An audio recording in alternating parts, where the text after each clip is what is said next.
Hello everyone, how are you doing? This is Daryl Guberman, CEO of Guberman PMC LLC, a quality consulting firm here in Connecticut. You'll see a picture very shortly of me down at the Senate subcommittee that was handled by Senator Richard Blumenthal from Connecticut, and that was a Senate Homeland Security and Government Affairs Committee on Investigations of Subcommittee on Capitol Hill, Washington, D.C., April 17, 2024, where they had Mr. Sam Salipur, a Boeing quality engineer, give a deposition concerning the Boeing 777 and 787. We will prove without a shadow of a doubt that he is correct. But we also, for our own business and their concepts as well, we are going to expose the whole item in a nutshell. Now, you're not having the news media tell the truth about Boeing. Boeing was made an FAA regulator in 2009. You don't make this up. That means the MCAS system did not have to be reported back to the FAA. That means that the designs that Sam Salipur is talking about with the 777, 787 did not have to be reported back to the FAA, especially when the FAA came in and made the Boeing employees regulators of the FAA, but Boeing was paying their salaries. So ladies and gentlemen, who do you think the Boeing's employees are going to have allegiance with first? Of course, the management. We have Mr. Richard Blumenthal. Thank you, Rich, for coming here. Much appreciated. We have Mr. Lorenzo Dalbert. I've been in contact with, and also Beatrix Dalton, who Senator Blumenthal asked me at the meeting to give them the data for Sam Salipur and for information concerning Boeing. Well, I'm going to also prove that Boeing, with our business, which we're a quality certification organization plus consultation, I'm going to prove that Boeing is breaking the Sherman and Clayton Act. I'm sorry for the length of this, but I'm going to try to get it into 10 minutes. So here we go. On the International Organization of Standards, which handles the AS 9100 aerospace certificates and other quality certificates, those are international standards, it states this on the actual site. It states, check if it is accredited. This is for choosing a certification body. Accreditation is not compulsory, and non-accreditation does not necessarily mean it is reputable, but it does provide independent confirmation of competence. To find an accredited certification body, contact the National Registrar, right? So it shows that the confidence in the accreditation, confidence in the confirmation, okay, of the integrity of the cert. And as you can see with Boeing, does that show the confidence in the integrity? Does Pfizer and Johnson & Johnson, who skip quality processes and standards, and they all sit on ANSI's board, show the confidence in a quality? Does Lockheed Martin, after their 801st ship, they're still producing aircraft with quality issues, quality escapes, quality rejections? And here we go.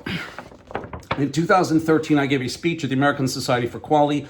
Mr. Dave Levy was there. Mr. Dave Levy was a Region 3 director. At the time, the American Society for Quality owned the American National Crediting Board, ANAB, 50%.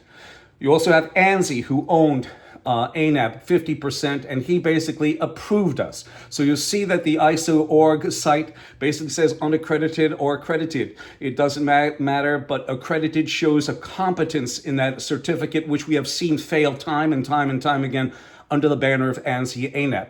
Region 3 Director. In 2016, Randy Doty, who at one time was the Vice President of ANAB, Chairman of the IAF, and also Principal on the IAF Tax Report, asked us to join either the IAF or ANAB or both, but we're going to show you. How could I, as a proud American, do this, ladies and gentlemen, and the staff of Senator Blumenthal? How could I do that when you had Randy in 2015 hand over the leadership of the IAF where ANSI and ANAB sat, and as a member, along with the federal agencies? How could I do that while China was watching over an American-based company, the International Accreditation Forum, which is a repository for both national and international accreditation bodies? Okay, you also have their sister organization, ILAC, the International Laboratory Accreditation Cooperation out of Australia, where you have the factor that ANSI, ANAB are underwriters for those two organizations. So any systematic or product failure, do you hear that, Senator Blumenthal and staff and committee? Any systematic failure and product failure within that system, ANSI and ANAB should be brought to task because they are underwriters. ANSI, the American National Standards Institute, is a private, not-for-profit, non-governmental corporation, and they have both federal agencies and corporations on board. ANSI took over complete control over ANAB in 2018. They also sat on the IAF during the 2015 through 21, where you had a communist Chinese national, Zhao Jinwu, who was watching over the IAF, which is incorporated in Delaware. There's over 10 different registrars in China that can issue an ANSI ANAB accreditation. Talk about cybersecurity, ladies and gentlemen. ANSI is the founder of the International Accreditation Forum, and they're also in bed at the time with ANAB. ANSI ANAB, it's always been that way. Without a doubt, it really has. IAF is a sister organization to ILAC. One of the things that really has to make you laugh, but sadly, is you have the Asian Pacific Accreditation Cooperation, which sits on the IAF as a member. But you see the membership there, you have Iran, you have Russia, you have China, and this is the way they work around presidential sanctions.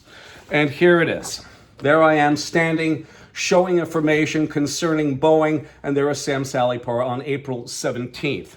Sitting on ANSI's board is the Department of Homeland Security, the same organization and committee that was watching over and listening to Sam Salipar and myself. It sits on ANSI's board. Sitting on, and we have Mr. Mayorkas here. Thank you very much for coming in, of course. You also have the factor sitting on ANSI and getting compensated is a Mr. Flamatson. I don't think he's there anymore. He was there up until probably 2021. But there he is making $262,000 tax-free as a royalty payment, and they changed it to a various payment. You have the factor Department of Justice who's looking into Boeing, okay? Sitting right on ANSI's board, right over by the Department of Homeland Security, where the committee is coming from, okay? And remember something, ANSI ANAB accredit Boeing. So you have these two federal agencies who are sitting there, and you have the Department of Homeland Security committee who's sitting by Boeing on ANSI's board. And here is Mr. Merrick Garland. And as I said, you have Boeing sitting over by the Department of Justice who's investigating them. And also, again, the Department of Homeland Security, the committee.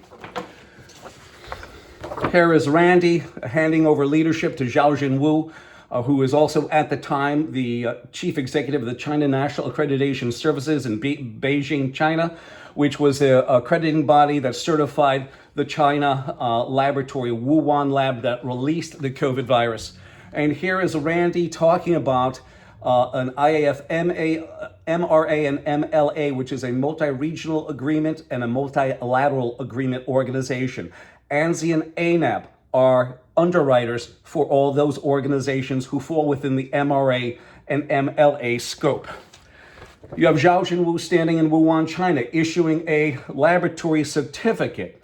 You also have Ms. Pamela Sale in 2017. 2017, Ms. Pamela Sale was brought to task. She was a vice president of laboratory accreditation for ANSI ANAB. And she basically stated that one of the issues is there is no commonly agreed upon set of standards that and I'm going to add this to it. Forensic labs, she said, but bio-level 4 labs, phlebotomy labs around the country and the world have to follow. Instead, there are informal guidelines that labs can choose to follow or not, which means that they allowed that virus to escape from Wuhan, China. And I'm going to tell you this. A bunch of technicians specialists from the United States went over to Wuhan, China, and the scientists there were begging them for more technical help, and they didn't listen. You'll see. You have the factor on a federal contract that ANSI ANAB are underwriters for the IAF and ILAC.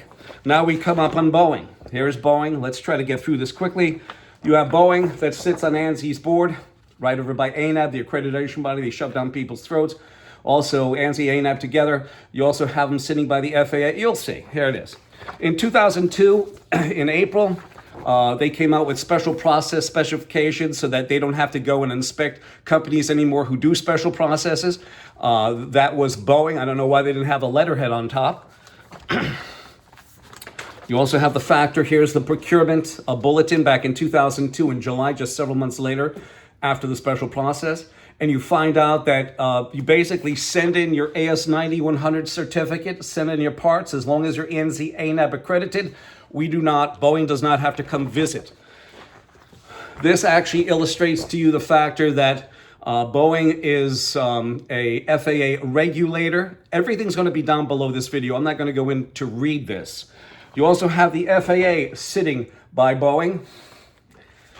You also have, sorry about that, FAA sitting by Boeing, Department of Homeland Security, also all of them, the DOJ, DHS, all of them, FAA, FDA, and you have basically 7 different registrars that sit on ANSI ANAB's board right over by Boeing. We have a certificate from TUV, and you can see that's one of the registrars that sit by Boeing on ANSI's board.